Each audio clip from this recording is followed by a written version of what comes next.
Hello students, welcome to GNV learning portal. DSC మ్యాథమెటిక్స్లో భాగంగా ట్రిగ్నామెట్రీకి సంబంధించిన ప్రశ్న సాల్వ్ చేద్దాము. హైట్స్ అండ్ డిస్టెన్సెస్కి. So the height of the tower is 25 meters. ఒక టవర్ గోపురం ఎత్తి ఇచ్చారు, 25 మీటర్లు ఇచ్చారు.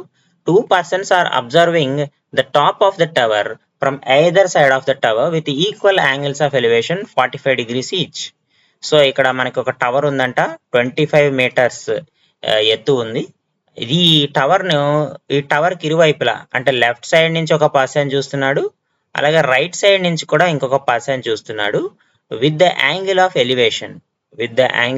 ఎలివేషన్ ఎంత, ఇతను కూడా 45 degrees యాంగిల్తో చూస్తున్నాడు, రైట్ సైడ్ ఉన్నటువంటి పర్సన్ కూడా 45 degrees యాంగిల్తో చూస్తున్నాడు.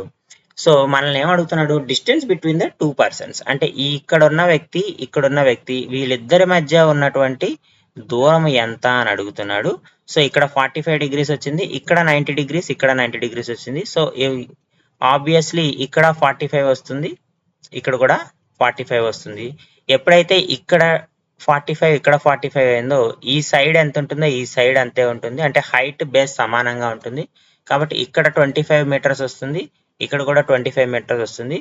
సో మనల్ని ఈ డిస్టెన్స్ అడిగాడు కాబట్టి 25 + 25 ఎంత, 50 meters అవుతుంది. సో కాబట్టి ఇచ్చిన ఆప్షన్స్ లో మనకి 50 meters ఎక్కడ ఉంది, option B. So option B మనకి కరెక్ట్ ఆన్సర్ అవుతుంది.